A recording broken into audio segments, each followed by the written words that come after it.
Hello students, आज हम एक क्रैश कोर्स की सीरीज़ स्टार्ट करने जा रहे हैं फॉर जेई मेन। जो अभी जेई मेन आपका आने वाला है जुलाई में, जिसमें करीब 45 डेज़ आज से बचे हुए हैं। मुझे बहुत सारे बच्चों के मैसेज आए कि सर आप जो वीडियोस डाल रहे हैं वो तो ठीक हैं, अच्छे हैं और वो रेगुलर स्टूडेंट्स के लिए बढ़िया हैं, आप क्यों हमारे लिए कुछ डालिए। हमारे लिए मतलब जिन बच्चों को जेई मेन अभी 2020 ये देना है जुलाई में, हमारे लिए कुछ करिए, ठीक है।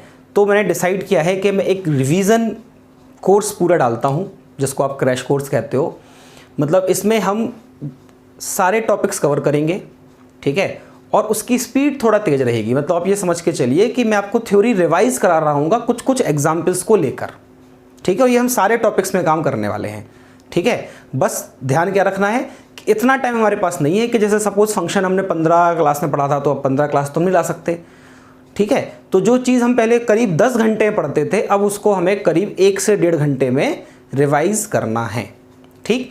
तो आप मेरे साथ रहिए, आप मेरे सारे वीडियोस को देखिए, थ्योरी को रिवाइज करिए। और जब एक चैप्टर की थ्योरी मैं आपको रिवाइज कराता हूँ, आप एक चैप्टर का वीडियो कंप्लीट करते हैं, तो साथ में फिर आपको कुछ क्वेश्चन सॉल्व करने होंगे, ठीक। और उन क्वेश्चन सॉल्व करने के लिए ज़्यादा परेशान नहीं होना है। आप लोगों ने जो भी कोचिंग पहले ज्वाइन की थी, जो भी मटेरियल आपने सॉल्व किया था, अब वो पूरा करने का ना ही समय है और ना ही उसकी ज़रूरत है। अब आपको क्या करना है, मेरे साथ चैप्टर की थ्योरी रिवाइज करनी है और साथ में कोई सा भी एक बुक ले लीजिए या कोई गाइड ले लीजिए, या प्रीवियस ईयर पेपर्स आपको कहीं से भी मिल जाएं। Previous year papers JEE Main के, और थोड़ा पीछे जाएंगे तो AIEEE के। मैं तो कह रहा हूँ AIEEE तक जाने की ज़रूरत भी नहीं है, ठीक। जेई मेन जब से हो रहा है 2013 से लेके 2019 तक के, और जनवरी 2020 भी हो चुका है। अगर आप इतने पेपर्स भी सॉल्व कर लेंगे जेई मेन के, सारे क्वेश्चंस जो आज तक आए हैं उस पर्टिकुलर चैप्टर से, जिस चैप्टर को आपने रिवाइज किया है, तो वो भी सफिशिएंट होगा जेई मेन में अच्छा स्कोर करने के लिए, ठीक। तो चलिए स्टार्ट करते हैं। और जैसा कि मुझे डिमांड किया गया है कि सर पहले कैलकुलस से स्टार्ट करिएगा, तो मैं कैलकुलस से स्टार्ट कर रहा हूँ और फिर मैं सारे 11th के टॉपिक्स भी पूरे कवर करूँगा। पूरा कैलकुलस करेंगे, ज्योमेट्री करेंगे, अलजेब्रा करेंगे, सारे टॉपिक्स हम तैयार करेंगे। 45 डेज़ का मेरे पास टाइम है और करीब 40 to 45 वीडियोज़ ही मुझे अपलोड करने होंगे सारा सिलेबस कवर करने के लिए, ठीक है। चलिए स्टार्ट करते हैं फिर। तो हम स्टार्ट कर रहे हैं फंक्शन के साथ, ठीक है। मैं जल्दी से फंक्शन के ऊपर डेफिनेशन बोल देता हूँ। फंक्शन इज़ अ रूल और मेथड और correspondence which associates each value of non empty set A to unique value of set B। Set B is also a non empty set. मतलब एक mapping की help से मैं जल्दी से आपको समझा देता हूँ, याद दिला देता हूँ कि सेट A है और ये सेट B है। Set A non empty set है, सेट B भी एक नॉन एम्प्टी सेट है। तो A से B का जो एसोसिएशन है, A के एलिमेंट्स का B के एलिमेंट से, जिस रूल से वो हो रहा है उस रूल को हम फंक्शन कहते हैं। बस उस एसोसिएशन की कुछ शर्तें हैं कि A के हर एक एलिमेंट का एसोसिएशन होना चाहिए और यूनिक होना चाहिए। ये होते थे सेट ऑफ प्री इमेजेस, ये होता था सेट ऑफ इमेजेस। मतलब 1 की इमेज A है, 2 की इमेज B है, इस तरह से A की प्री इमेज 1 है। तो यहाँ क्या कंसेप्ट होता है कि हर एक एलिमेंट की इमेज होना जरूरी है, और वो भी कैसी, यूनिक। मतलब मैं किसी भी एलिमेंट की 2 इमेज नहीं कर सकता। तो ये दोनों ही बातों को, कि each element of A should be associated to and uniquely associated to, दोनों ही बातों को ये वाली मैपिंग मान रही है। मतलब ये मैपिंग एक फंक्शन है। अगर मैं यहाँ पे 4 को E से भी एसोसिएट कर देता हूँ, तो अब ये जो मैपिंग मैंने बना दी ये फंक्शन नहीं है, क्योंकि यहाँ पे 4 की 2 इमेज दिख रही हैं जो कि हो नहीं सकती। तो किसी एक एलिमेंट की 2 इमेजेस नहीं हो सकती, जबकि किसी एक एलिमेंट की 2 प्रीइमेज हो सकती हैं। अगर मैं इस मैपिंग को फंक्शन कहूँगा तो मैं गलत नहीं होऊंगा, क्योंकि यहाँ पे 4 की भी यूनिक इमेज है, 5 की भी यूनिक इमेज है और हर एक एलिमेंट की इमेज है। मतलब ये भी एक फंक्शन है। तो इतनी सी बात का क्या कंक्लूजन है जो हमने अभी तक पढ़ा, कि हर एक एलिमेंट की इमेज होना चाहिए और एक ही होना चाहिए, ठीक। और ये जो B सेट के एलिमेंट्स हैं इनके साथ कोई कंडीशन नहीं है। किसी की प्रीइमेज 1 से ज़्यादा है तो भी चलेगा, किसी की प्रीइमेज नहीं है तो भी चलेगा, वो बाकायदा फंक्शन है। क्लियर। अब दूसरी चीज़ यहाँ पे क्या हो सकती है कि सर ये तो आपने मैपिंग बना दी, ठीक है। फंक्शन को जो रिप्रेजेंट करते हैं हम, फंक्शन को रिप्रेजेंट कैसे करते हैं, इस तरह से f of A to B y is equal to f of x. F of A to B मतलब ए एक नॉन एम्प्टी सेट है, बी एक नॉन एम्प्टी सेट है। ये फंक्शन है, एक रूल है जो ए के एलिमेंट्स को बी से एसोसिएट करता है, और जिस रूल से ये हो रहा है वो है y equal to f of x. ठीक है, अब अगर मुझे ग्राफिकली देखना हो, एक ग्राफ देख के बताना हो कि ये ग्राफ जो है वो फंक्शन का है या नहीं है, तो हम कैसे बताएंगे? कुछ एग्जाम्पल ले लेते हैं पहले, फिर उसका कंक्लूजन लिखते हैं। एग्जाम्पल फर्स्ट ले लेते हैं, y is equal to root x. ठीक है, रूट एक्स का ग्राफ कैसे बनेगा? ये ऐसा बनेगा। ठीक, x इसकी डोमेन में x नेगेटिव वैल्यूज तो हो नहीं सकती, और पॉजिटिव वैल्यू पुट करोगे तो उसका result square root of any positive quantity is positive only. ये रूट एक्स का ग्राफ हो गया। या एक और एग्जाम्पल ले लेता हूँ, सपोज मैंने y square equal to x ले लिया। Y square equal to x का ग्राफ कैसे बनेगा? इस तरह से। अब बताइए ये फंक्शन है या नहीं है, या दोनों ही फंक्शन है, या दोनों ही फंक्शन नहीं है? तो यहाँ पे देखिए, इस पूरे फंक्शन में जो भी इसकी डोमेन है, x की हर एक वैल्यू के लिए y की एक ही वैल्यू आ रही है। ठीक, मतलब ये बाकायदा फंक्शन है। इस वाले में अगर आप देखिए, मैं इस पर्टिकुलर x की अगर आउटपुट की बात करूं तो एक ये भी आउटपुट मिल रहा है, ये भी आउटपुट मिल रहा है। इस x से करस्पॉन्डिंग एक ये y की वैल्यू मिल रही है, और एक ये भी y की वैल्यू मिल रही है। ठीक, ऐसा पॉसिबल नहीं है, इस एक वैल्यू की दो इमेजेस यहाँ पे बन रही हैं। ठीक है, मतलब ये फंक्शन नहीं है। तो मैं क्या कंक्लूड कर सकता हूँ कि अगर मैं कोई परपेंडिकुलर ड्रॉ करता हूँ, if I draw a perpendicular to x axis and it's cuts any graph at least 2 points, any graph in at least 2 points, then it is not a function.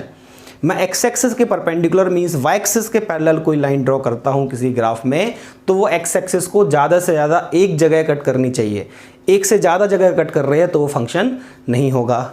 ठीक है, चलिए ये हो गई ग्राफिकली कंडीशन हो गई, ग्राफ देख के कैसे बताते हैं फंक्शन को। ठीक है, तो इसमें कोई बहुत बड़ी बात नहीं थी, ये मैंने जल्दी से आपको सिर्फ फंक्शन की डेफिनेशन याद दिलाने की कोशिश की है कि फंक्शन हम कहते किसको थे। ठीक है, और बच्चों एक बात और मैं आपको बोलूँगा कि हम जब फंक्शन से जब मैं स्टार्ट कर रहा हूँ, तो मैं जो फंडामेंटल्स हैं, जो कैलकुलेशन टेक्निक्स हैं, उनको कवर नहीं कर रहा हूँ यहाँ पे, वो आपको मिलेंगे ज़रूर। ठीक है, तो आई होप वो सारी चीज़ें आपको आती होंगी। मैं किसकी बात कर रहा हूँ? इनइक्वलिटी सॉल्व करने की, लीनियर इनइक्वलिटीज़ हों, रैशनल हों, इर्रेशनल हों, logarithmic inequality, exponential inequality, modulus functions, modulus inequality, greatest integer function, ये सारी चीज़ों की बेसिक जिनको हम फंडामेंटल्स कहते हैं, वो कवर करने का, डिटेल में पढ़ाने का टाइम तो हमारे पास है नहीं। तो अगर आपको थ्रू आउट द कैलकुलस, जब मैं आपको ये रिवाइज़ करा रहा हूँ, अगर आपको प्रॉब्लम होती है तो आप एक काम कर सकते हैं कि मेरे ही चैनल में अलग से प्लेलिस्ट हैं फंडामेंटल ऑफ मैथ्स करके, क्लास 11th में और क्लास 12th दोनों में, और लॉगरिथम की अलग प्लेलिस्ट है।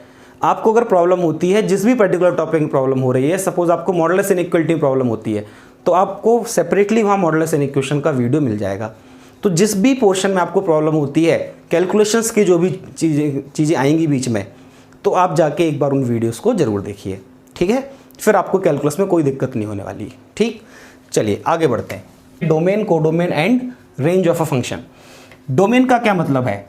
एक फंक्शन अगर इस तरह से डिफाइन है, f of a to b f of x, f of a to b y is equal to f of x, ये एक फंक्शन है। ठीक, तो अगर फंक्शन इस तरह से डिफाइन कर दिया तो डोमेन जो होगा वो होगा सेट A। ये जो सेट A है ये डोमेन है। a टू b अगर फंक्शन बोल ही दिया तो ये सेट A जो है वो डोमेन है। अगर फंक्शन में इस तरह से डिफाइन नहीं किया जाए, सिर्फ आपको रूल बताया जाए, तो उस कंडीशन में all possible values of x, all possible values of x for which f of x is defined, x की वो सारी वैल्यूज जिनके लिए f ऑफ x डिफाइंड है, तो वो सारी वैल्यूज क्या है? फंक्शन की डोमेन है। तो या तो इस तरह से फंक्शन की डोमेन दी गई होगी तो फंक्शन इस तरह से डिफाइन होगा, तो डोमेन आप देख के बता दोगे सर ये वाला सेट डोमेन है। अगर फंक्शन इस तरह से डिफाइन नहीं है, सिर्फ फंक्शन का रूल दिया गया है और आपसे डोमेन पूछी गई है, तो आप ये पता लगाओगे कि x की किन किन वैल्यूज़ के लिए, x की क्या मैक्सिमम वैल्यू हो सकती है जिसके लिए फंक्शन डिफाइन है, वो उसकी डोमेन है। क्लियर? आगे बढ़ते हैं कोडोमेन पे। ठीक है, तो कोडोमेन मीन्स क्या? अगर f of a to b define है फंक्शन, तो सेट B जो होता है वो फंक्शन की कोडोमेन होती है। ठीक है, और अगर इस तरह से डिफाइन नहीं है, मतलब कोडोमेन नहीं दी गई, if codomain is not given then it is considered as all real number. अगर किसी फंक्शन की कोडोमेन ना दी जाए तो हमें इसको क्या मानना है, ऑल रियल नंबर। इसलिए कभी फाइंड कोडोमेन ऑफ फंक्शन जैसा क्वेश्चन नहीं मिलता। इसके बाद बारी आती है रेंज की। किसी फंक्शन की रेंज का क्या मतलब है, जैसे आप y equal to f of x लिखते हो तो all possible values of y, मतलब x की डिफाइंड वैल्यूज़ के लिए जो y की वैल्यूज़ मिल रही हैं आपको, वो सब कहलाती हैं रेंज। या फिर आप इसको मैपिंग की भाषा में या थ्योरेटिकली सेट ऑफ इमेजेस भी कह सकते हो। सेट ऑफ इमेजेस, जो इमेज हैं मतलब जिनकी प्रीइमेज एग्जिस्ट करती है वो रेंज होती हैं। क्लियर? जिनकी प्रीइमेज एग्जिस्ट नहीं कर रही और कोडोमेन के सेट में है तो वो कोडोमेन तो हैं बट वो रेंज नहीं है। ठीक है, अब डोमेन और रेंज फाइंड करने पे क्वेश्चंस बनते हैं, तो हम बस वही क्वेश्चन स्टार्ट कर रहे हैं। अब पहला हम ऐसा टॉपिक अब जाके हम स्टार्ट कर रहे हैं जिन पे डायरेक्टली क्वेश्चन बनेगा। अभी तक हम बस सिर्फ ये सीख रहे थे कि फंक्शन होता क्या, हमने फंक्शन की डेफिनेशन समझी और डोमेन कोडोमेन रेंज का मतलब समझा। चलिए अब स्टार्ट करते हैं क्वेश्चंस डोमेन को लेके। पहला क्वेश्चन लेते हैं, find the domain of f of x is equal to under root x minus 3 whole square 2 minus x x square plus 3x plus 2 x into x square plus 5x plus 30 into x plus 1।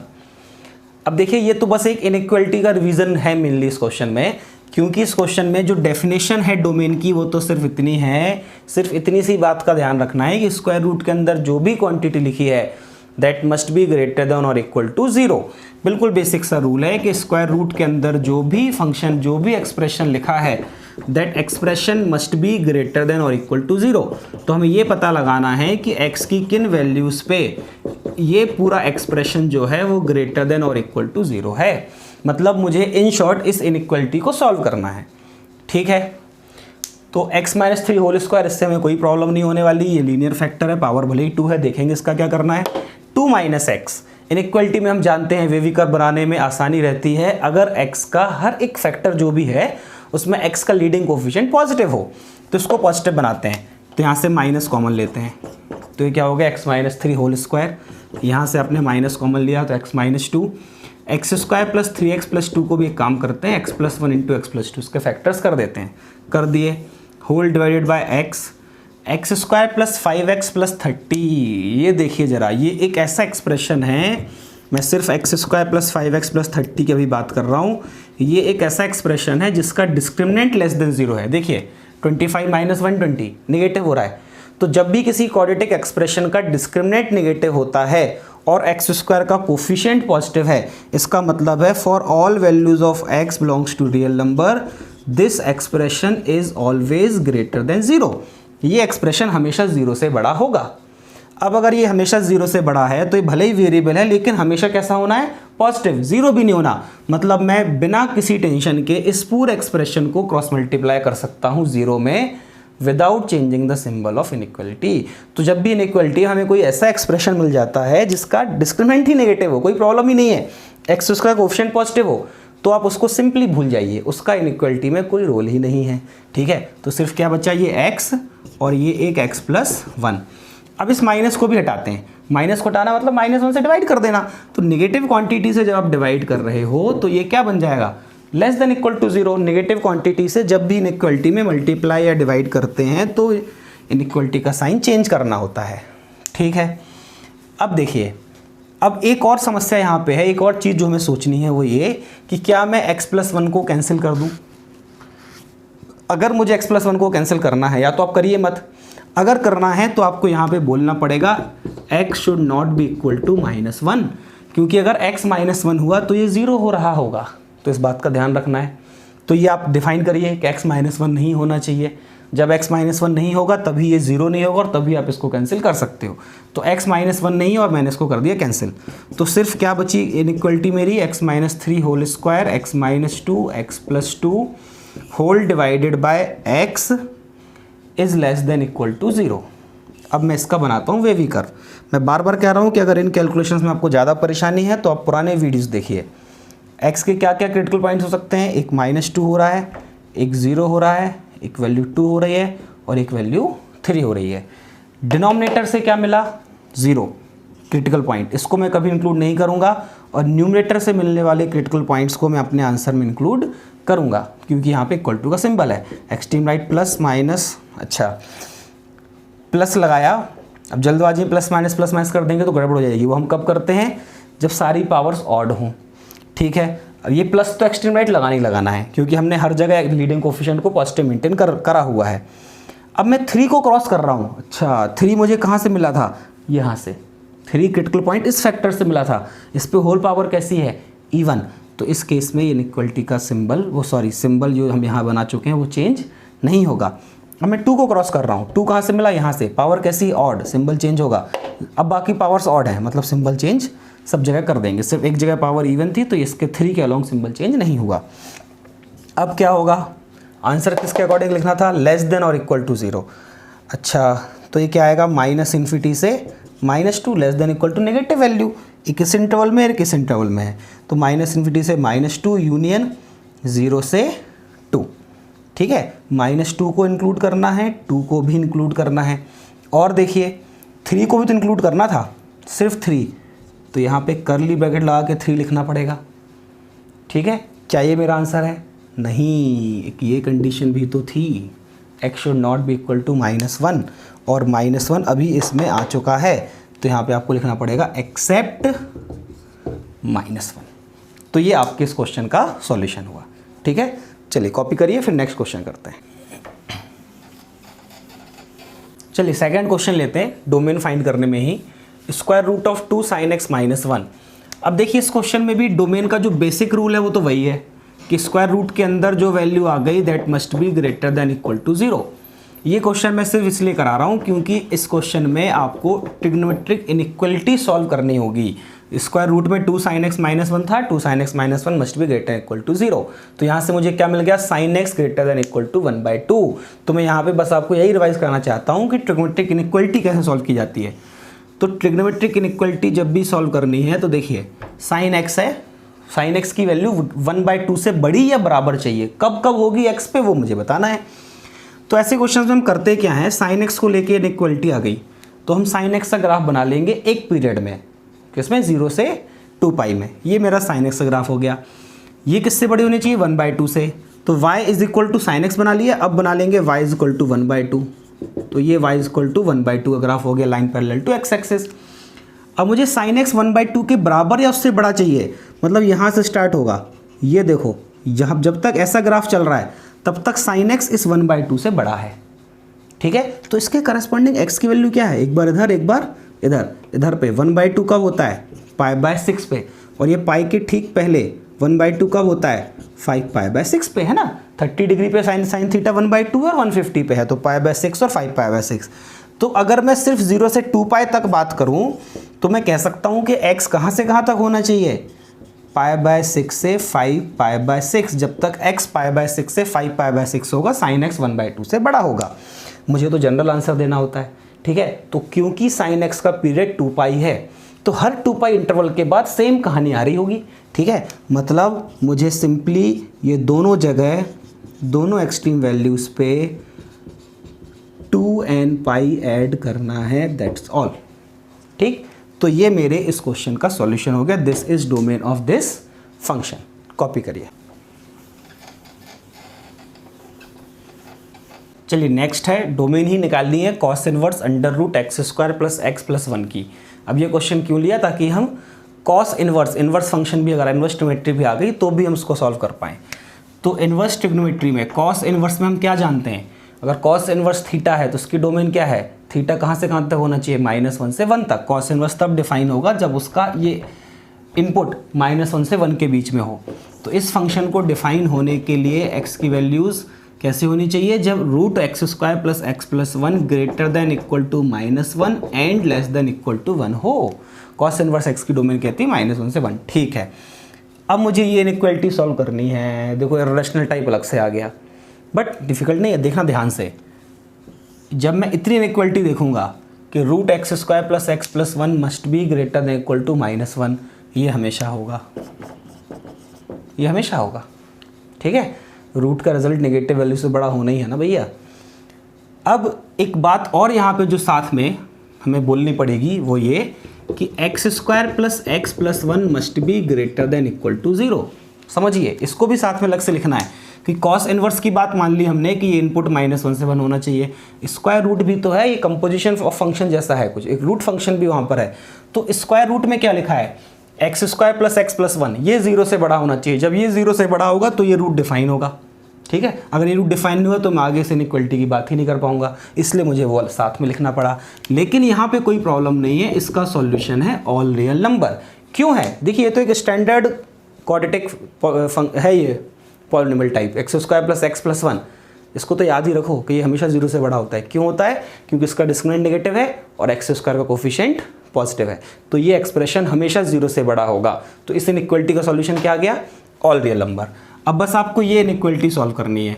तो अगर x all real number है तो ये root define होगा और root का result हमेशा positive होगा। मतलब मैं इस इनइक्वालिटी की बात करता हूं तो उसके right hand side left hand side दोनों ही तरफ कैसी क्वांटिटीज लिखी हैं, पॉजिटिव। तो जब ये श्योर हो जाए कि इनइक्वालिटी की दोनों तरफ पॉजिटिव क्वांटिटीज ही हैं तो आप बड़े आराम से स्क्वायरिंग कर सकते हो। तो स्क्वायरिंग कर देते हैं इस इनइक्वालिटी को सॉल्व करने के लिए। तो ये क्या बन गया, x square plus x plus 1 is less than और इक्वल टू 1। 1 से 1 हो गया cancel, x square plus x is less than equal to 0, x times x plus 1 is less than equal to 0। आपने वेवी कर्व बनाया तो आपको 2 critical point मिल गए, -1 0, ये पूरा न्यूमरेटर में लिखा है, प्लस माइनस प्लस, तो x आ गया -1 से 0। ये तो ऑल रियल नंबर कह रहा था, वो भी ऑल रियल नंबर कह रहा था, तो इन तीनों का जो इंटरसेक्शन होगा वो यही वैल्यू होगी। तो इस क्वेश्चन की डोमेन क्या आ गई, x belongs to -1 to 0। Copy करिए। चलिए अब एक क्वेश्चन लॉग पे बेस्ड भी ले लेते हैं। इस फंक्शन की डोमेन फाइंड करनी है हमें। तो लॉगरिथमिक में क्या कंडीशन है कि लॉग में जो भी उसका नंबर है, अगर मैं log of f of x to the base g of x कहता हूँ तो this f of x must be greater than 0, ये पहली condition. Base x square must be greater than 0 and x square is not equal to 1। ये मैंने सिर्फ इसलिए question लिया ताकि आपको लॉग में रिवाइज करा पाऊँ कि लॉगरिथमिक फंक्शन कब डिफाइन होता है, जब ये लॉग का नंबर ग्रेटर देन 0 हो, बेस ग्रेटर देन 0 हो और साथ ही साथ बेस 1 ना हो। ठीक है, आप इसको सॉल्व तो आप कर लोगे। ठीक है, आगे बढ़ते हैं। चलिए अब नेक्स्ट क्वेश्चन लेते हैं। Sine inverse box of x minus 2 plus 1। ये बॉक्स मतलब this is a greatest interior function. तो ये क्वेश्चन मैंने क्यों लिया ताकि मैं आपको ग्रेटेस्ट इंटीरियर फंक्शन रिवाइज करा पाऊँ। ठीक है, इस फंक्शन की मुझे डोमेन निकालनी है। साइन इनवर्स की डोमेन क्या होती है, -1 से 1। साइन इनवर्स x अगर लिखा हो तो x मस्ट बी -1 से 1। तो मतलब यहाँ पे मुझे क्या मिल जाएगा, box of x minus 2 plus 1 must be greater than equal to -1 and less than equal to 1। सबसे पहले इस 1 को हटाते हैं, मुझे 1 सब्ट्रैक्ट करना है पूरे में, तो हो जाएगा बॉक्स ऑफ x माइनस 2, ये हो जाएगा 0। तो मुझे क्या मिल गया, box of x minus 2 is greater than equal to -2 and less than equal to 0। अब बॉक्स की एक प्रॉपर्टी होती है कि box x plus minus integer लिखा है अगर, तो box x plus minus integer, मतलब आप इस इंटीजर को बाहर कर सकते हो। बॉक्स x माइनस 2 था तो आप उसको लिख सकते हो box x minus 2 greater than equal to -2 less than equal to 0 as it is. ठीक है, अब ये पहले -2 हटा देते हैं। -2 हटाना है मतलब मुझे थ्रू आउट 2 ऐड करना है। 2 ऐड किया, ये 0 हो गया, इधर पे सिर्फ बॉक्स x बचा और ये हो गया लेस देन इक्वल टू 2। ठीक है, अब बॉक्स x आपको 0 से 2 तक चाहिए। अब ये दो इनइक्वालिटी हो गई, एक तो ये इनइक्वालिटी और एक ये इनइक्वालिटी है। बॉक्स x 0 से बड़ा कब होगा, मतलब इस इनइक्वालिटी का सॉल्यूशन क्या आएगा, x बिलोंग्स टू 0 से इन्फिनिटी। बॉक्स x अगर 2 से बड़ा चाहिए, 0 से बड़ा चाहिए, तो उस x की वैल्यू कहाँ से कहाँ तक रख दो, 0 से स्टार्ट करो, उसका बॉक्स 0 होगा। 0 से बड़ी वैल्यू रखोगे तो उसका बॉक्स 0 से बड़ा होगा। इस इनइक्वालिटी का सॉल्यूशन क्या आएगा, अब आपको बॉक्स x 2 से छोटा चाहिए, अब 2 के बराबर मतलब 2 तक चाहिए, तो आप कहाँ से स्टार्ट कर दो, -∞ से। कितनी छोटी रख दो नेगेटिव में, उसका बॉक्स भी नेगेटिव ही आएगा। 2 तक चाहिए तो ये होगा 3 ओपन। यहाँ ध्यान रखना, अगर आप यहाँ पे 2 तक जाओगे तो आप गलत कर रहे होगे, क्योंकि अगर मैं x की जगह 2.99 कुछ रखता हूँ तो उसका बॉक्स भी 2 होगा। तो जब तक मैं 3 नहीं रख देता तब तक बॉक्स का रिजल्ट 2 आता रहेगा, इसलिए 3 पे आया ओपन। अब ये एंड कंडीशन होती है, मतलब मुझे इन दोनों का इंटरसेक्शन ले रहा है। ये कह रहा है 0 से इन्फिनिटी, ये कह रहा है -∞ से 3। तो इन दोनों की अगर आप बात मानोगे तो ये कहाँ से शुरू हो जाएगा, 0 से, और ये कहाँ रुक जाएगा, 3 ओपन पे। तो इस क्वेश्चन की डोमेन आ जाएगी क्लोज 0 to 3 ओपन। कॉपी करिए।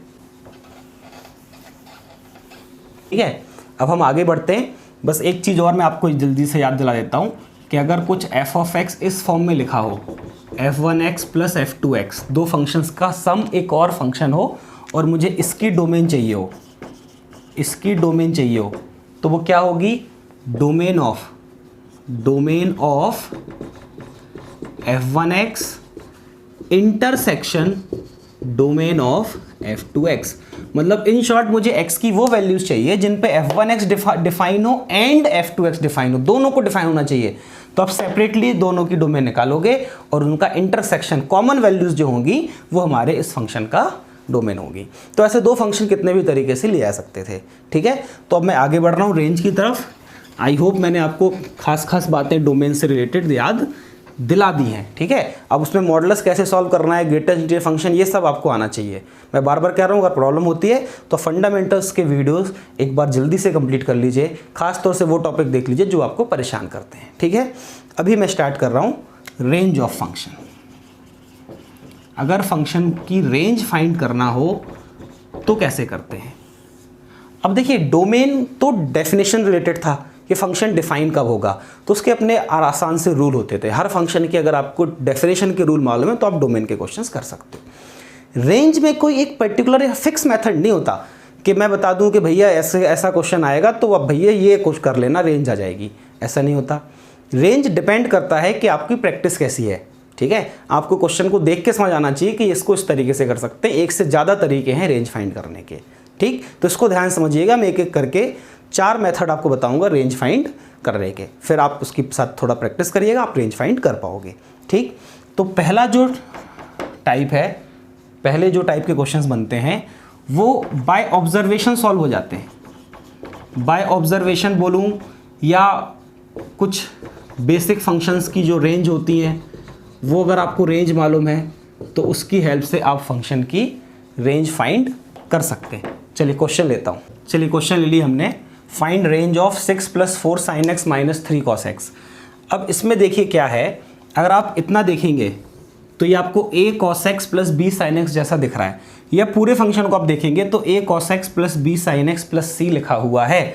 तो आपको ये मैं याद दिला देता हूँ कि a cos x + b sin x लिखा हो या a sin x + b cos x कुछ भी कह लीजिए, तो इसकी रेंज होती है माइनस ऑफ √a² + b² से लेके √a² + b² तक a cos x + b sin x की रेंज ये होती है। ये हमारा एक बेसिक डेफिनेशन हो गई।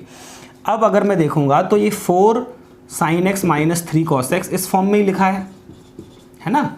आप कंपेयर कर सकते हैं a cos x + b sin x से। तो इसमें अगर आप √a² + b² करेंगे तो क्या आएगा, 5 √4² + -3 का स्क्वायर तो 5 हो जाएगा। तो ये होगी आपकी वैल्यू -5 से 5 तक। अब मेरे फंक्शन में मुझे चाहिए जो मेरा f(x) है वो क्या है, इसमें 6 ऐड करना पड़ेगा। 6 ऐड कर दीजिए दोनों तरफ। तो इसको अगर मैं फंक्शन को f(x) कह देता हूँ तो ये मेरा f(x) क्या होगा, हमेशा > 1 एंड < 11। तो मेरे फंक्शन की रेंज आ गई 1 से 11। तो बस यहाँ पे ये वाला कंसेप्ट मुझे याद दिलाना था कि a cos x + b sin x की जो रेंज होती है वो माइनस ऑफ √a² + b² से √a² + b² तक होती है। कॉपी करिए। चलिए नेक्स्ट है, हमें रेंज फाइंड करनी है 1/2 sin x + 5। अब ये भी बेसिक ऑब्जर्वेशन से हो जाएगा क्योंकि मुझे sin x के बारे में मालूम है। मैं अच्छे से जानता हूँ कि sin x जो होता है वो -1 से 1 तक ही लाई करता है। sin x is always greater than equal to -1 and less than equal to 1। अच्छा, तो 2 sin x कहाँ से कहाँ तक हो जाएगा भैया, -2 से 2 तक। इसमें आप +5 कर दीजिए तो 2 sin x + 5 कहाँ से कहाँ तक हो जाएगा, 3 से लेके 7 तक। ये मैंने 5 ऐड कर दिया। अब मुझे रेंज फाइंड करनी थी 1/2 sin x + 5, मतलब मुझे इसका रेसिप्रोकल जो बनेगा फंक्शन उसकी रेंज फाइंड करना है।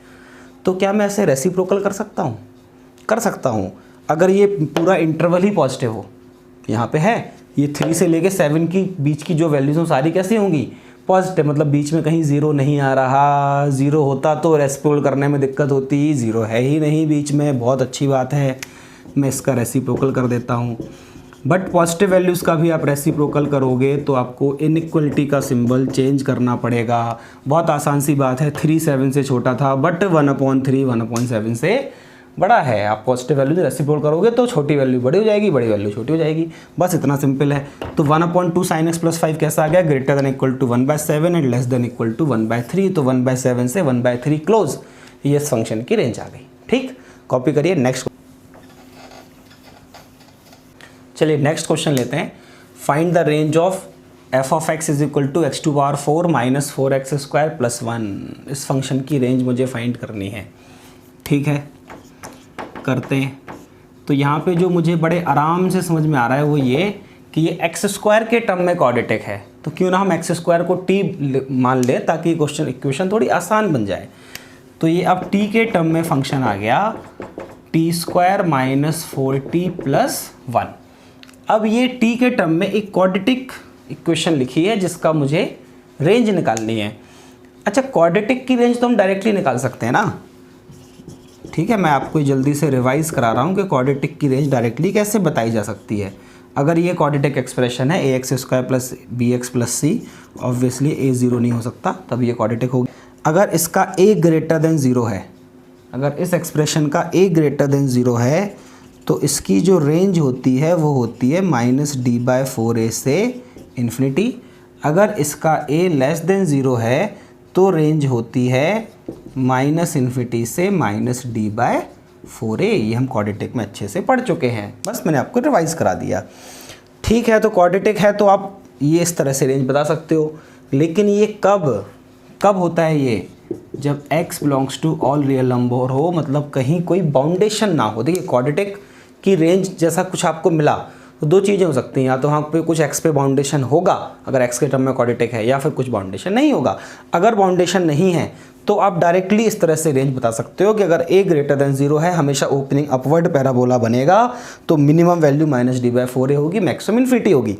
a < 0 है, ओपनिंग डाउनवर्ड पैराबोला बनता है, मिनिमम वैल्यू -∞ होगी और मैक्सिमम वैल्यू -d/4a होगी। ठीक है, लेकिन अगर कुछ बाउंडेशन आ गई तो फिर ये मेरा रूल बेकार हो जाएगा।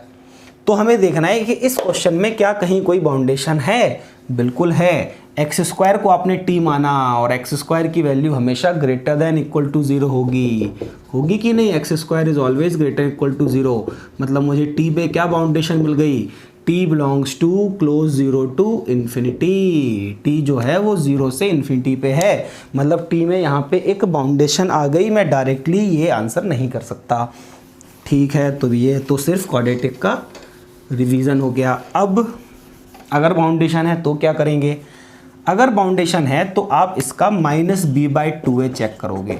ये एक्सप्रेशन अगर ax² + bx + c के फॉर्म में यहाँ पे t के टर्म में है तो भी आप इसका -b/2a चेक करोगे, जो कि 4/2। अब आप देखेंगे कि -b/2a जो 2 आ रहा है, क्या ये इस इंटरवल को बिलोंग करता है।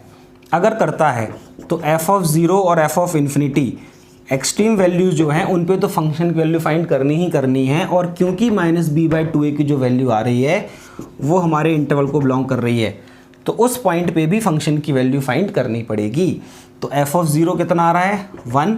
f(2) आप फाइंड करोगे तो ये 2 स्क्वायर हो जाएगा 4 + 1 5 -8 -3 और f∞ तो इन्फिनिटी हो जाएगा। अब आपको इन तीनों वैल्यूज़ में बताना है मिनिमम वैल्यू क्या आ रही है, -3। तीनों में मैक्सिमम वैल्यू क्या रही है, इन्फिनिटी। तो इसकी रेंज होगी -3 से इन्फिनिटी। ठीक, तो ये हमने पहले टाइप में क्वेश्चंस लिए जो हमारी प्रीवियस इन्फॉर्मेशन, जो कुछ बेसिक फंक्शंस की रेंज के बारे में हम ऑलरेडी जानते हैं, उनकी हेल्प से फंक्शन की रेंज फाइंड की जा सकती है। अब सेकेंड टाइप पे आगे बढ़ते हैं, इसको जल्दी से कॉपी करिए। चलिए सेकेंड टाइप देखते हैं रेंज फाइंड करने का। आपको जो फंक्शन दिया है वो किस फॉर्म में दिया होता है, y = f(x) है ना। x इनपुट है हमारा, y आउटपुट है, x की वैल्यूज़ डोमेन है, y की जो वैल्यूज़ आ रही है वो रेंज हम जानते हैं। तो दूसरा तरीका हमारा ये हो सकता है कि y = f(x) जो फंक्शन दिया है, मतलब y in terms of x जो डिफाइन है, वहाँ से ही हम x in terms of y निकाल लें। जैसे y = 2x अगर लिखा है तो x = हम y/2 बोल सकते हैं ना। तो ये y in terms of x था और इसको ही पलट के ऐसे लिख दिया तो x in terms of y आ गया। तो x in terms of y x कुछ y का फंक्शन मिल जाएगा जिसको मैं g ऑफ y कह सकता हूँ। तो जो मुझे y x का फंक्शन लिखा था उसको पलट के मुझे x की value in terms of y find कर लेनी है।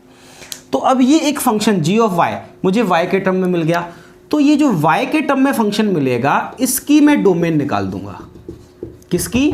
g ऑफ y की डोमेन निकालूंगा, मतलब मुझे y की पॉसिबल वैल्यूज मिल जाएंगी। तो जो मैं g ऑफ y की डोमेन निकाल रहा हूँगा वो एक्चुअली मेरे फंक्शन की y equal to f of x जो था उसकी रेंज होगी। मतलब y equal to f x जैसा फंक्शन लिया है उसको पलट के मैं x equal to g of y में ले जाऊंगा, x की value in terms of y find करूंगा और इसको डोमेन मानते हुए, मतलब इस फंक्शन की डोमेन फाइंड कर दूंगा और इस फंक्शन की जो डोमेन आएगी वो मेरे फंक्शन की जो एक्चुअल फंक्शन मुझे गिवन था उसकी वो रेंज होगी। ठीक, चलिए क्वेश्चन लेके देखते हैं। इसमें find the range of y equal to ln x minus 1। ये y in terms of x define है, मुझे x in terms of y तक अगर पहुंचना है तो मैं क्या करूंगा, ये क्या बन जाएगा e to power y is equal to x minus 1, मतलब x की वैल्यू हो गई e to power y plus 1। अब इस फंक्शन की डेफिनेशन क्या कहती है, e to power y plus 1 y की किन वैल्यूज पे डिफाइन है? For all real number. e to power y है, इसको अगर एज अ इनपुट y देखोगे तो क्या y की वैल्यू कुछ भी हो सकता है, एक्सपोनेंशियल फंक्शन की domain all real number.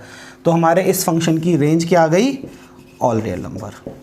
I hope समझ आ गया होगा। लिखिए, चलिए एक और क्वेश्चन लेते हैं। 2 to power x minus 2 to power y is equal to 1। यहाँ भी मुझे क्या चाहिए, अब इसको पलट के क्या करना है, x in terms of y। तो इसको मैं क्या लिख सकता हूँ, 2 to power x is equal to 2 to the power y plus 1। तो x इज इक्वल टू क्या हो जाएगा, log 2 to power y plus 1 on base 2। ये क्या किया मैंने, taking log of base 2 on both side. तो ये इस तरह से बन गया। अब x की value in terms of y ये आ गई, मतलब मुझे इस फंक्शन की डोमेन निकालनी है। ये जो फंक्शन y के टर्म में लिखा है इसकी मुझे डोमेन निकालनी है। तो log फंक्शन है जिसका बेस ऑलरेडी डिफाइन है, अभी हमने सीखा बेस क्या होना चाहिए, बट वो डिफाइन है, 0 से बड़ा है और 1 के इक्वल नहीं है। मतलब मुझे सिर्फ क्या करना है, 2 to power y plus 1 must be greater than equal to 0। ये log का जो नंबर है ये 0 से बड़ा होना चाहिए, log की डेफिनेशन कहती है। ठीक है, अब y की किन वैल्यूज़ के लिए ये 2 टू पावर y प्लस 1 0 से बड़ा होगा? अरे भैया 2 to power y exponential function हो गया, आप उसमें इनपुट कुछ भी दीजिए उसका जो रिजल्ट आता है वो 0 से बड़ा ही आता है, और उसमें आप 1 ऐड कर रहे होगे तो 0 से बड़ा आना ही आना है। तो इसकी इस फंक्शन की भी डोमेन, मतलब ये जो फंक्शन था इसकी डोमेन क्या मिल गई, ऑल रियल नंबर। मतलब मेरे फंक्शन की रेंज क्या हो गई, ऑल रियल नंबर। ठीक, तो ये डिफ़िकल्ट नहीं होता, बस आपको अगर ये समझ में आ गया कि मुझे जिस फंक्शन की रेंज निकालनी है उसको मैं x in terms of y तक ले जा सकता हूँ, तो फिर इसी मेथड से क्वेश्चन सॉल्व करने चाहिए। ठीक, आई होप ये समझ आ गया होगा। अब हम नेक्स्ट टाइप में आगे बढ़ रहे हैं। बहुत ज़्यादा क्वेश्चंस लेने का बेटा टाइम नहीं है, मैं बस आपको थोड़े थोड़े क्वेश्चंस लेके कंसेप्ट रिवाइज करा रहा हूँ। बाकी मैंने आपको बोल दिया है कि आप प्रीवियस ईयर क्वेश्चन साथ में सॉल्व करते रहना। ठीक है, थर्ड टाइप लेता हूँ, रेंज फाइंड करने का third type, by using monotonicity. अब पहले समझते हैं मोनोटोनिसिटी का क्या मतलब होता है। ये एक इम्पॉर्टेंट टाइप है। ठीक है, बहुत सारे क्वेश्चंस इस तरीके से सॉल्व हो जाते हैं और इस पे बेस्ड क्वेश्चंस पूछे भी जाते हैं। तो मोनोटोनिसिटी क्या चीज़ होती है पहले ये समझते हैं। मोनोटोनिसिटी का मतलब होता है इंक्रीजिंग और डिक्रीजिंग, है ना। आप सब लोग 12th का एग्ज़ाम दे ही चुके हो, आप ये सब अच्छे से जानते हो। इधर फंक्शन इंक्रीजिंग हो या डिक्रीजिंग तो हम उसको मोनोटोनिस्टिक फंक्शन कह देते हैं। अब इसमें हम दोनों केस देते हैं।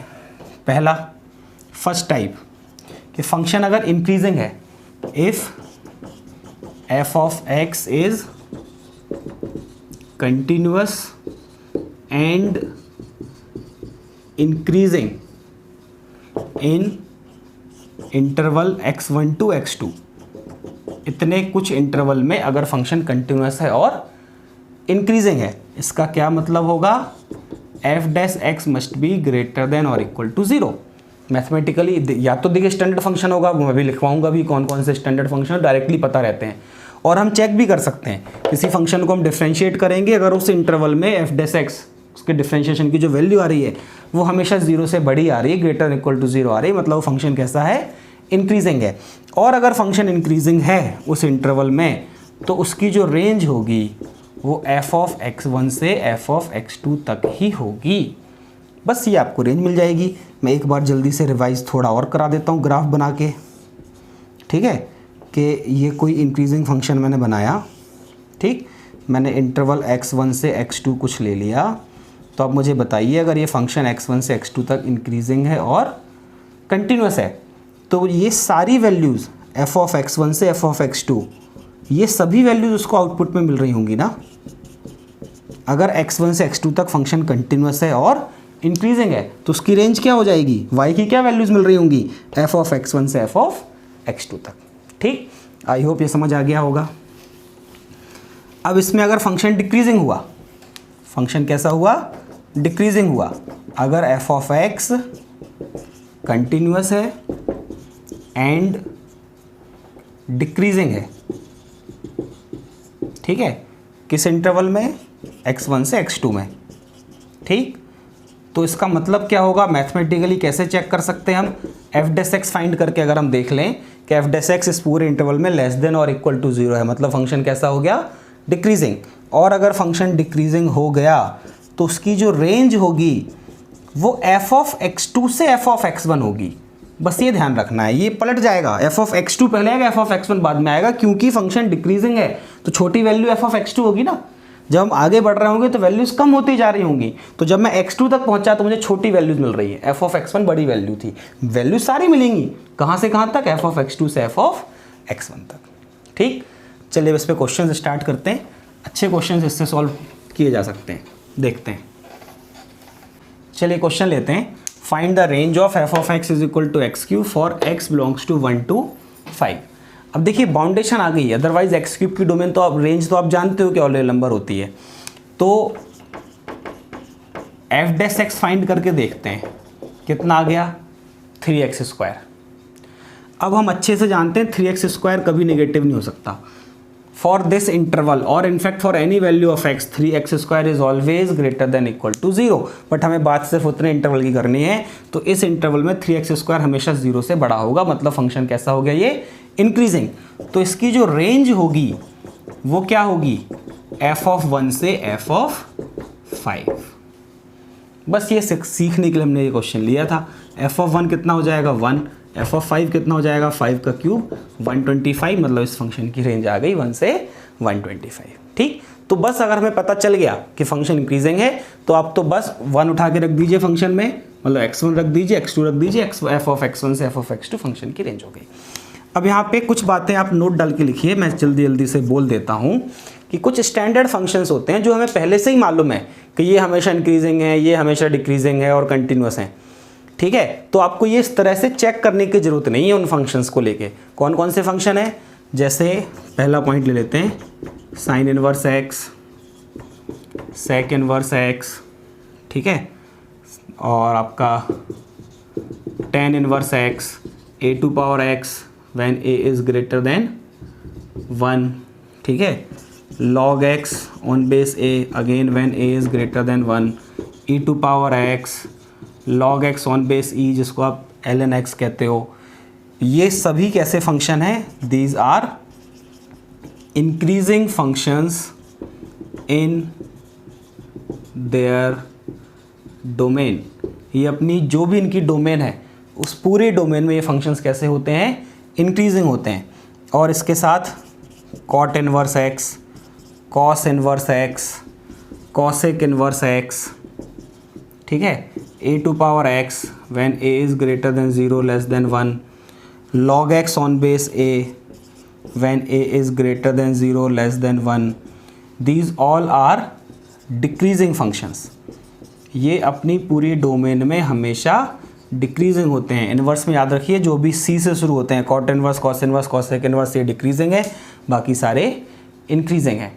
ठीक है, और इसके अलावा दूसरा जो पॉइंट मैं सिर्फ बोल दे रहा हूँ, आप लोगों को याद आ जाएगा कि सभी trigonometric functions, exponential functions, algebraic functions, ठीक है, ये अपनी डोमेन में कंटिन्यूस भी होते हैं। तो कुछ स्टैंडर्ड फंक्शंस हैं जो हमें पहले से ही मालूम है कि ये कंटिन्यूस हैं और साथ ही साथ इंक्रीजिंग हैं या डिक्रीजिंग है। तो अगर ऐसे फंक्शंस हमें क्वेश्चंस में मिलते हैं तो मुझे उनको अलग से ये चेक नहीं करना पड़ेगा कि इंक्रीजिंग है डिक्रीजिंग, वो हम ऑलरेडी जानते होंगे, बस अकॉर्डिंगली हमें अपने कंसेप्ट को उसमें अप्लाई करना होगा। ठीक है, तो चलिए अब कुछ क्वेश्चंस मैं इसमें कराता हूँ ताकि ये कंसेप्ट आपको अच्छे से याद आ जाए। ठीक है, ओके, कॉपी करिए। चलिए पहला क्वेश्चन लेते हैं। Find the range of f of x is equal to l n sine inverse x. अब देखिए हमने पिछले पॉइंट लिखे थे कि साइन इनवर्स फंक्शन कैसा होगा, इंक्रीजिंग, एल एन कैसा फंक्शन होगा, इंक्रीजिंग, और ये साथ ही साथ कंटिन्यूस भी होंगे। तो पहले हम कहाँ से स्टार्ट करते हैं, एक्स से, ठीक है। एक्स कहाँ से कहाँ तक होगा, -1 से 1। साइन इनवर्स एक्स में आप एक्स एज इनपुट दे रहे हो ना, तो x -1 से 1 होगा, और जब x -1 से 1 होगा तो साइन इनवर्स x कहाँ से कहाँ तक बिलोंग करेगा, -π/2 से π/2। इसमें कोई रॉकेट साइंस नहीं है, साइन इनवर्स की रेंज हम डायरेक्टली जानते हैं कि -π/2 से π/2 होती है। अब ये पूरी वैल्यूज एज अ इनपुट हम किसको दे रहे हैं, एल को। एल कैसा फंक्शन है, इंक्रीजिंग है, साथ ही साथ कंटिन्यूस है। तो एल साइन इनवर्स x जो होगा, देखिए वही बात हो गई ना कि इंक्रीजिंग फंक्शन हो गया f, तो f ऑफ x1 से f ऑफ x2 तक उसकी रेंज होनी चाहिए। मतलब ln -π/2 से ln π/2। ये तो उस कंसेप्ट को ध्यान में रख के मैं डायरेक्टली लिख दिया। बट एक बात और है जो मुझे यहाँ ध्यान रखनी पड़ेगी, ऐसे क्वेश्चंस में हर बार ध्यान रखनी होगी कि साइन इनवर्स x का जो रिजल्ट आ रहा था, साइन इनवर्स x की जो रेंज आ रही थी वो -π/2 से π/2 आ रही थी। तो क्या -π/2 से π/2 सारी वैल्यूज उठा के मैं एज अ इनपुट ln को दे सकता हूँ? क्या log on base e accept करेगा वो सारी वैल्यूज? सारी वैल्यूज एक्सेप्ट नहीं करेगा, क्योंकि उसकी जो डोमेन है वो क्या है, ग्रेटर देन 0। और -π/2 से π/2 जो वैल्यूज आ रही है उसमें नेगेटिव वैल्यूज भी हैं जो ln को नहीं दी जा सकती। तो या तो आप पहले सोच लीजिए, या ये लिखने के बाद आपको क्लिक करेगा कि ln -π/2 तो बकवास हो गई, आप log को -π/2 इनपुट कैसे दे सकते हो? तो आपको फिर समझना पड़ेगा कि यहाँ से जो आउटपुट आ रहा है साइन इनवर्स x का, ये सारी वैल्यूज हम ln को नहीं दे सकते। देखिए डोमेन पे तो क्वेश्चन हमने किया ही नहीं, वरना ऐसी दिक्कत आती नहीं, और डोमेन फाइंड भी नहीं करना जब रेंज पूछ रहे हैं। बस ये ध्यान रखना है कि -π/2 से π/2 अगर नहीं दे सकते तो कहाँ से दे सकते हैं, 0 से बड़ी वैल्यूज।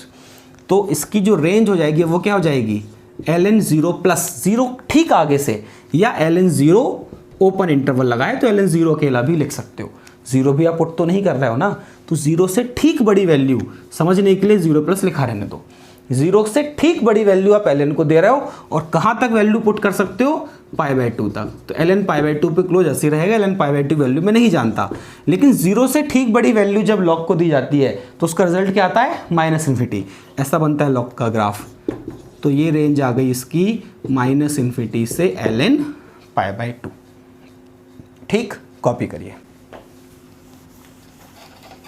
चलिए नेक्स्ट क्वेश्चन लेते हैं।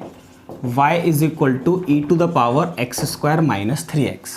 ठीक है, अब ये एक्सपोनेंशियल फंक्शन है जिसमें ऊपर जो पूरा इनपुट है एक्सपोनेंशियल के लिए वो x² - 3x है।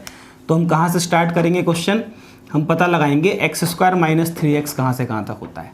x² - 3x मतलब क्या, ये तो एक क्वाड्रेटिक एक्सप्रेशन आ गया, कहीं कोई बाउंडेशन है क्या, नहीं है, आप x को कुछ भी पुट कर सकते हैं। तो इसकी रेंज क्या आने वाली है, अभी सिखाया थोड़ी देर पहले, -d/4a से इन्फिनिटी, क्योंकि x² का जो कोफिशिएंट है वो पॉजिटिव है। अब इसका डिस्क्रिमिनेंट कितना हो रहा है, b² - 4ac होता है ना, तो इसका डिस्क्रिमिनेंट हो रहा है 9। तो -d/4a वैल्यू क्या हो जाएगी, -9/4। ठीक है, a1 है। तो x² - 3x कहाँ से कहाँ तक बिलोंग करेगा, -9/4a से इन्फिनिटी। ये पूरी वैल्यूज एज अ इनपुट किसको देनी है, एक्सपोनेंशियल को। एक्सपोनेंशियल में कहीं कोई परेशानी है क्या, नहीं, एक्सपोनेंशियल फंक्शन की डोमेन तो ऑल रियल नंबर होती है। तो ये सारी वैल्यूज एज अ इनपुट हम इस एक्सपोनेंशियल को दे सकते हैं। और ये एक्सपोनेंशियल है कैसा फंक्शन, इंक्रीजिंग। तो इंक्रीजिंग है तो e⁻ -9/4 से e⁻∞ दैट इज इन्फिनिटी। तो ये इस फंक्शन की रेंज आ गई। तो ये क्वेश्चन हमने आसानी से सॉल्व कर लिया, x² - 3x की रेंज लिखी, एक्सपोनेंशियल इंक्रीजिंग फंक्शन है, डायरेक्टली कंसेप्ट अप्लाई कर दिया, रिजल्ट मिल गया। कॉपी करिए। नेक्स्ट है y = ln sin inverse x² + x। इसकी रेंज फाइंड करनी है। अब देखिए सबसे पहले आपको एज अ इनपुट जो दिख रहा है वो क्या दिख रहा है, x² + x। उसकी वैल्यूज हम साइन इनवर्स को देंगे और उसका आउटपुट ln को देंगे। तो x² + x अगेन एक क्वाड्रेटिक एक्सप्रेशन हो गया। ठीक है, -d/4a से इन्फिनिटी इसकी वैल्यू होगी, रेंज होगी, क्योंकि x² का कोफिशिएंट 1 है। डिस्क्रिमिनेंट कितना आ रहा है, 1। तो -d/4a कितना हो गया, -1/4। तो x² + x कहाँ से कहाँ तक बिलोंग करेगा, -1/4 से इन्फिनिटी तक। ये सारी वैल्यूज हम किसको देने जा रहे हैं, साइन इनवर्स को। साइन इनवर्स कैसा फंक्शन है, इंक्रीजिंग, ठीक है। तो sign inverse x square plus x, ये कहाँ से कहाँ तक बिलोंग कर जाएगा, साइन इनवर्स -1/4 से साइन इनवर्स 1। अब ये 1 मैंने क्यों लिख दिया, क्योंकि एक्स स्क्वायर प्लस एक्स का रिजल्ट जरूर -1/4 से इन्फिनिटी आ रहा था। ये पूरी वैल्यूज लेकर आप साइन इनवर्स के पास गए तो क्या साइन इनवर्स वो सारी वैल्यूज को एक्सेप्ट कर पाएगा, नहीं, क्योंकि उसकी डोमेन तो -1 से 1 होती है ना। तो -1 से 1 के बीच की जो वैल्यूज अगर होंगी तो उनको वो ले लेगा, बाकी को मना कर देगा कि भाई सब रहने दो।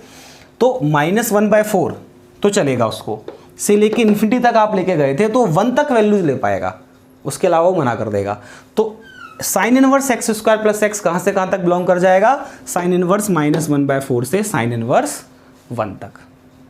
क्लियर। अब ये वैल्यूज मुझे किसको देनी है, साइन इनवर्स 1 π/2 होता है, लिख लेंगे अपन, चलो अभी लिख लेते हैं। साइन इनवर्स 1 हो गया आपका π/2। अब ये वैल्यूज आप देना चाहते हो ln को, तो ln कैसा फंक्शन है, कंटिन्यूअस है, इंक्रीजिंग है। अब ln लेकिन क्या करेगा, वो देखेगा कि वैल्यूज पॉजिटिव मिल रही है कि नहीं, लॉग का इनपुट तो पॉजिटिव होना चाहिए। तो साइन इनवर्स -1/4 की वैल्यूज कैसी होंगी, नेगेटिव। कब तक हो रही होंगी, जब तक आपने 0 पुट नहीं किया होगा, तब तक साइन इनवर्स का रिजल्ट नेगेटिव आ रहा होगा ना। तो साइन इनवर्स 0 तक की वैल्यूज वो नहीं ले पाएगा, उसके आगे वो एक्सेप्ट करेगा। और साइन इनवर्स 0 कितना होता है, 0।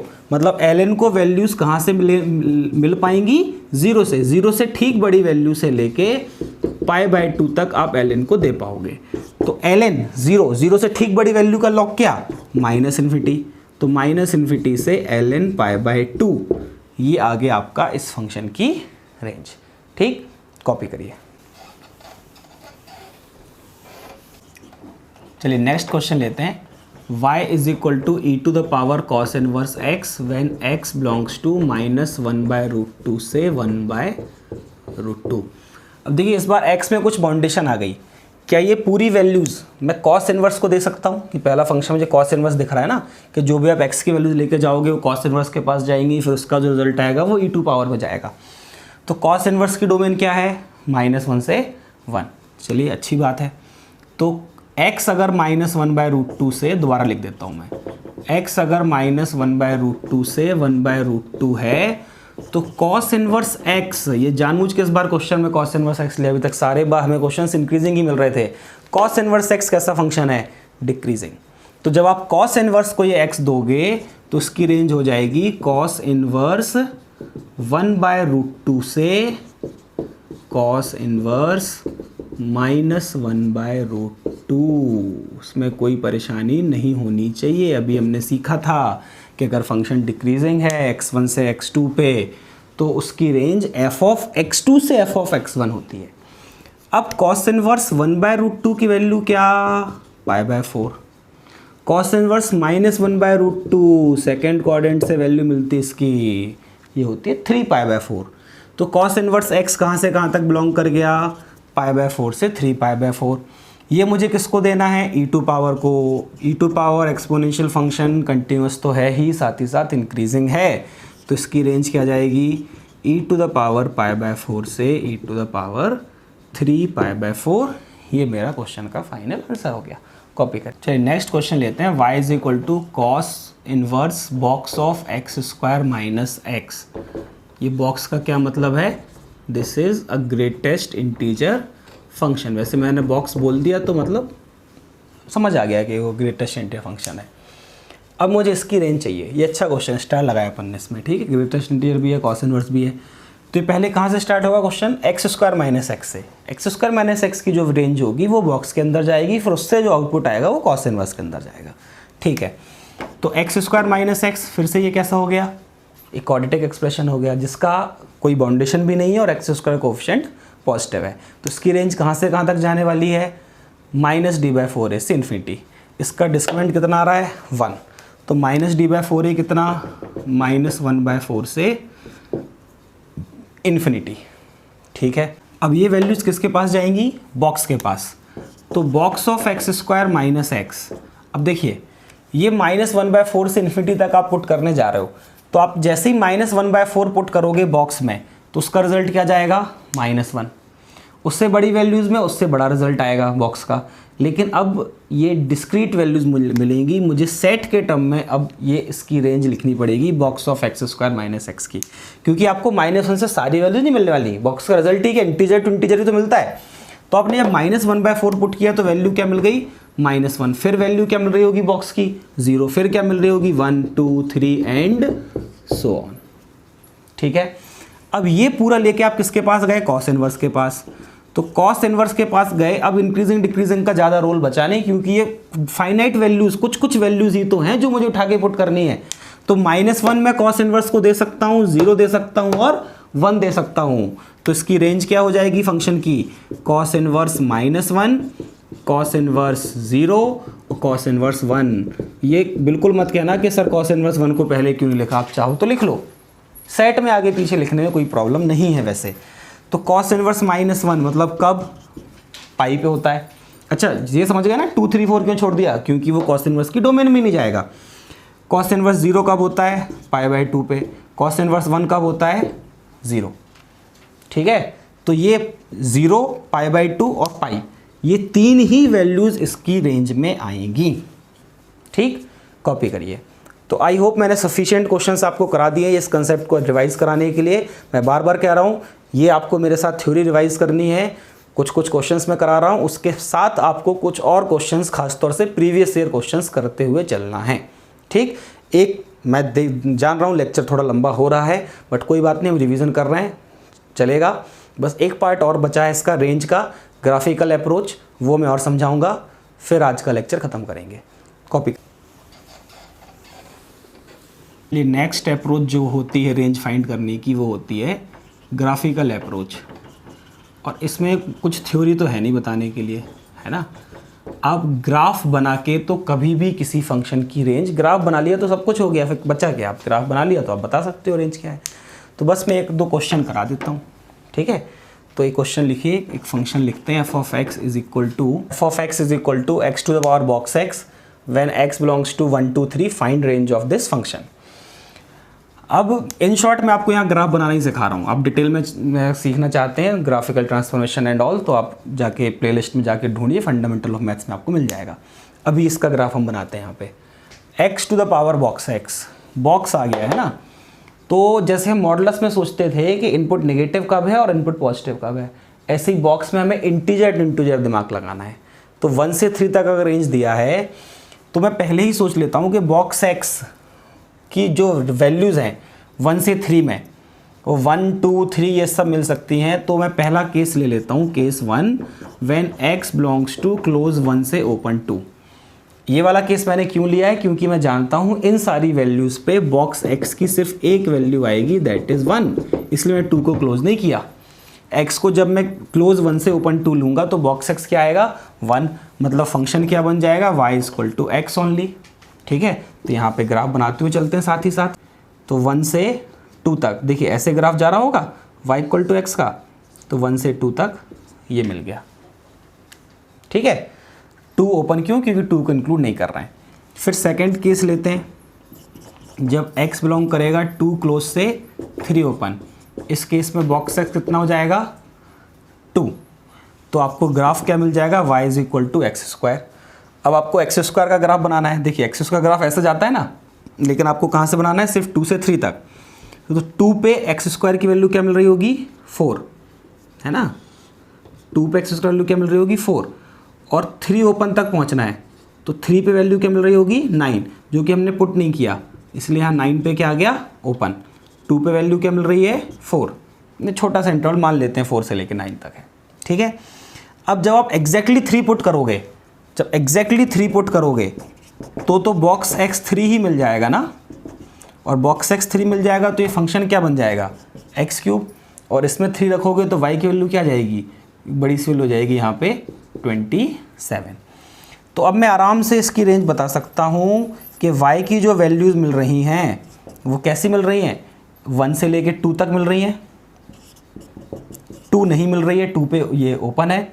फिर कहाँ से कहाँ तक मिल रही हैं, 4 से लेके 9 तक, 9 पे ओपन, देखिए 3 पुट करने पे 27 मिल रहा है, तो यूनियन 27। तो ये इस फंक्शन का रेंज हुआ। तो बच्चों यहाँ पे मैं रुकता हूँ, क्योंकि ग्राफिकली मैं कितने ही ग्राफ आपको दे सकता हूँ। ठीक, तो मैंने सिर्फ आपको एक आइडिया दे दिया कि अगर कभी ऐसे फंक्शन की रेंज आ जाए जिसका अगर आप ग्राफ बना सकते हो तो ग्राफ बनाइए और ग्राफ को देख के रेंज बोल दीजिए।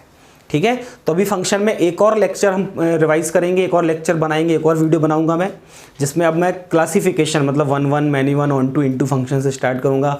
Even odd function, periodic function, inverse function, छोटे छोटे टॉपिक्स हैं ये बचे हुए हैं, इसको हम एक और लेक्चर लेके कंप्लीट करेंगे। तो आई होप ये सारे वीडियोस आपके लिए हेल्पफुल होंगे। आपको कुछ डाउट हैं, कुछ कमेंट हैं, कुछ सजेस्ट करना चाहते हो, कमेंट बॉक्स में कर सकते हो, या ये मेरे इस नंबर पे, ये मेरा व्हाट्सएप नंबर है, इस पे भी आप डाउट पूछ सकते हो। अगर कोई जेन्युइन डाउट हुआ तो मैं उसको रिवर्ट करूँगा, और बहुत अच्छा कुछ हुआ तो उस पर एक सेपरेट वीडियो बना के भी अपलोड करूँगा। ठीक है, तो आप अपने सारे दोस्तों से शेयर करिए। ठीक है, और वीडियो अगर पसंद आता है, आपको सीखने को मिला है तो इसको लाइक करिए, चैनल को सब्सक्राइब करिए। डेली मैं एक वीडियो यहाँ पे इस पर अपलोड करने वाला हूँ क्रैश कोर्स की प्लेलिस्ट में। ठीक है, थैंक यू।